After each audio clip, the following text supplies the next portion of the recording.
My name is Alex Rivera. I'm 30 years old now. But I need to take you back to when I was 17, when my life was essentially over, or at least, that's what it felt like at the time.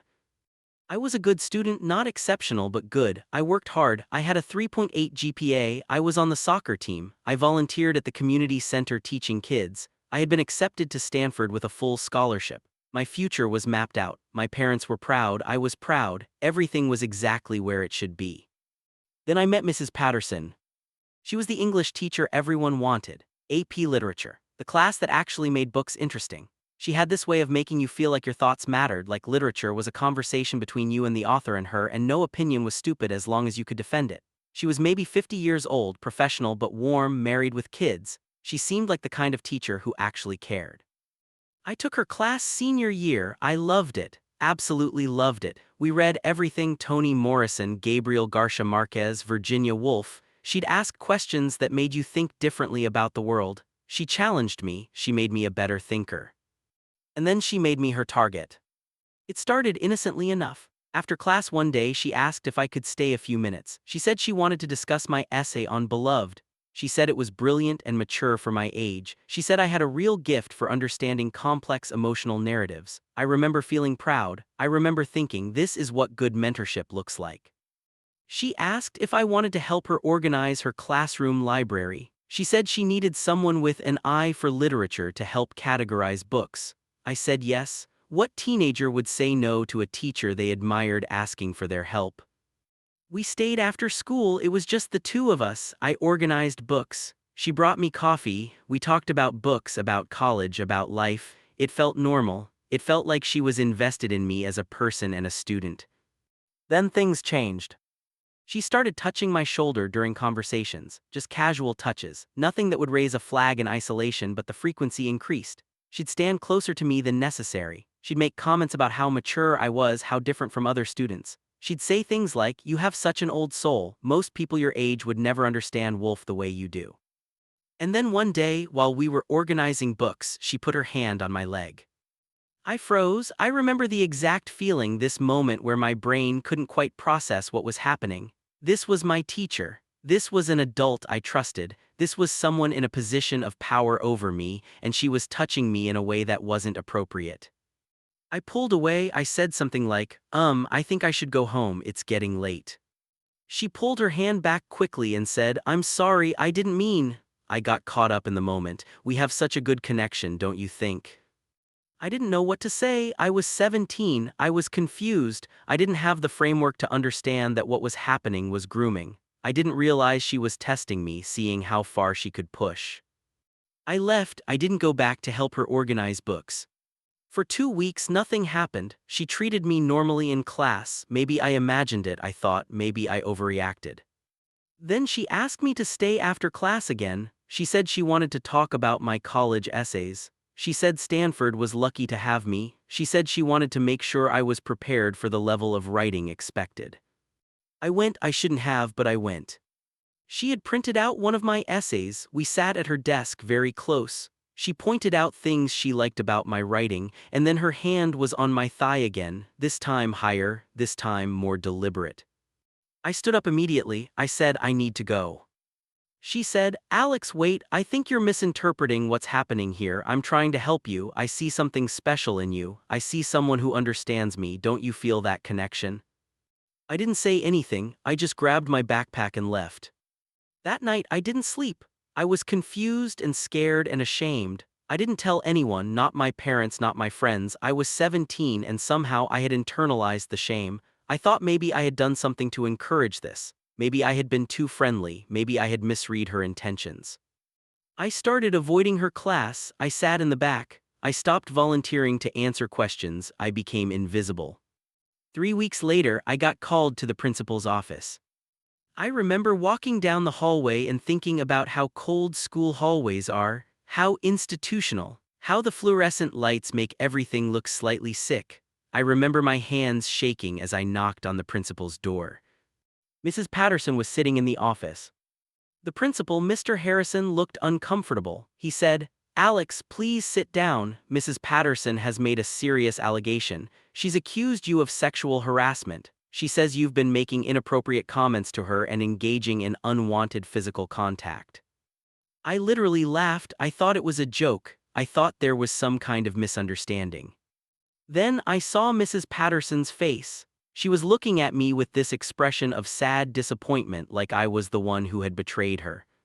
I said, "That's not true, that's completely not true, she's the one who." But the principal held up his hand. He said, "We're not here to determine guilt or innocence, we're here to follow protocol. Mrs. Patterson has filed a formal complaint. According to our zero-tolerance policy, we have to suspend you immediately pending an investigation." I said, "But I didn't do anything, she's lying." The principal said, "That's for the investigation to determine. You'll need to leave school grounds immediately. Your parents will be contacted." I remember standing up. I remember my legs not working properly. I remember Mrs. Patterson not making eye contact with me, like she was too ashamed of her fabrication to look at me.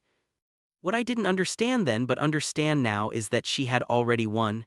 She had already set the narrative. She was the trusted adult. She was the teacher. I was the student who had allegedly harassed her. And in that moment in that school, my word meant nothing against hers. My parents picked me up. They were confused and devastated. They kept asking me what happened, and I told them the truth. I told them everything. I told them about her touching me, about her comments, about how she had turned it around. My dad wanted to go to the school and handle it. My mom called a lawyer. The lawyer said it was a he said she said situation, and in cases like these, the adult's word usually wins. A formal investigation was conducted. I was interviewed by the school district's investigator. Mrs. Patterson was interviewed. She told a completely different story. She said I had made inappropriate comments in class. She said I had touched her without permission. She said I had made her feel unsafe. There were no witnesses, there was no physical evidence. It was her word against mine. The school found in her favor. They issued me a disciplinary letter stating that I had engaged in inappropriate conduct of a sexual nature with a staff member. They said the letter would be placed in my permanent record. I was still 17 years old. Stanford rescinded my scholarship. They sent a letter saying, "Given the serious allegations in your disciplinary record, we cannot in good conscience award a full scholarship." They did offer me admission with no financial aid, which effectively meant I couldn't attend. I applied to other colleges. Most rejected me without explanation. 2 that accepted me offered no financial aid. My parents couldn't afford to pay for college. My dad worked in construction. My mom worked in retail. They didn't have $200,000 for college tuition. I took a gap year, which turned into 2 gap years, which turned into attending community college part-time while working full-time. My friends from high school went to universities. I stayed behind. I worked as a barista and took community college classes. I watched my former classmates post about their college experiences on social media while I was making minimum wage and trying to take general education courses that wouldn't even transfer to a 4-year university. My parents didn't blame me, but they were devastated. My dad became quieter. My mom cried when she thought I wasn't listening.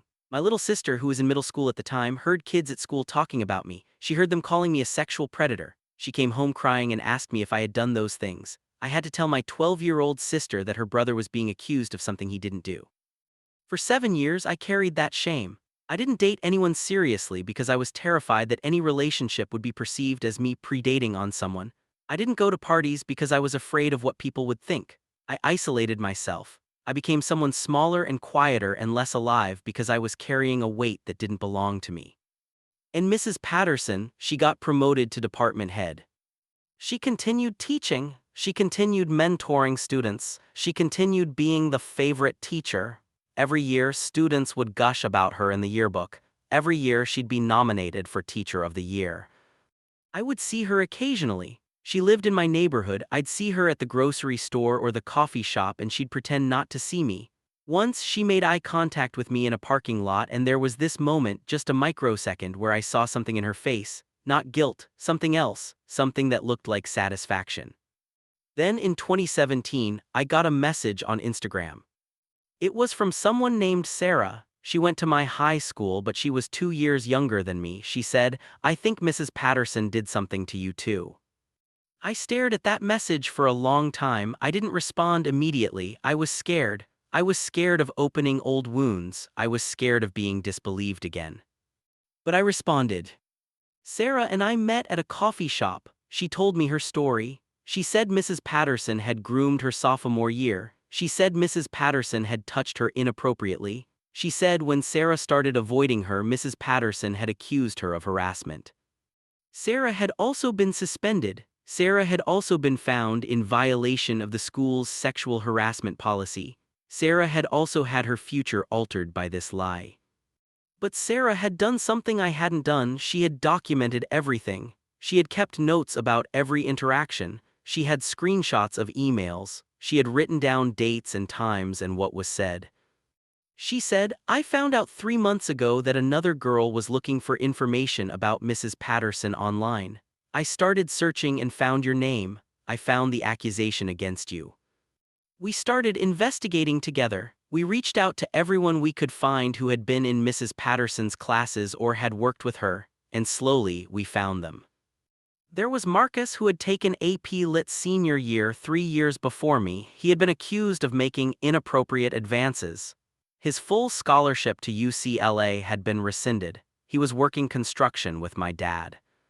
There was Jennifer, who had been accused junior year. She had eventually transferred schools. She had never gone to college.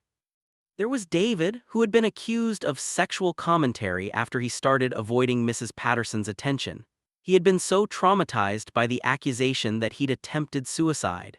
He survived, but he'd spent years in therapy recovering from the false accusation and the institutional betrayal. There was Aisha, same pattern, same accusations, same destruction. 5 of us, 5 students across more than a decade, all with the same accusation, all with no evidence except Mrs. Patterson's word, all with our lives derailed.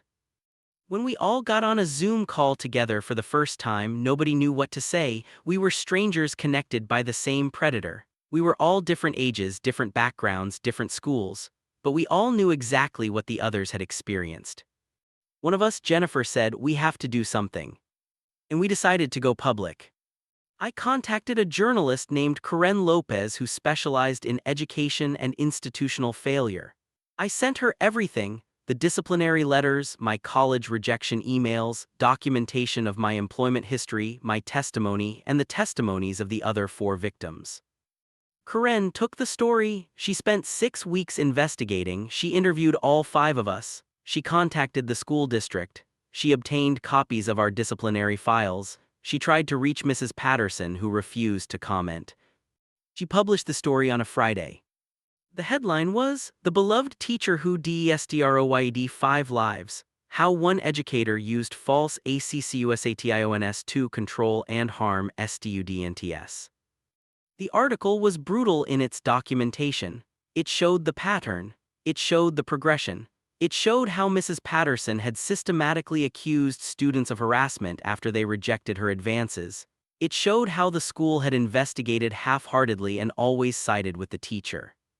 But here's what Karen also did. She showed our faces. She used our names. She made us real. We weren't anonymous victims in an abstract story. We were 5 real people whose lives had been altered by one predator. The story went viral. By Sunday, it had been shared 50,000 times. By Monday, it was picked up by national news outlets. Teachers' unions started issuing statements. Education departments started investigating. Parents started pulling their kids from the school. Mrs. Patterson was removed from her position pending investigation. She was also fired. Her teaching license was reviewed and ultimately revoked. But the legal consequences were actually pretty minimal. She was charged with filing false reports, 1 misdemeanor for each false accusation. She pleaded guilty to reduced charges. She received probation and was ordered to pay restitution. She would not serve any prison time. For 5 of us, our lives had been derailed. We had lost scholarships, opportunities, years of our lives, and she received probation.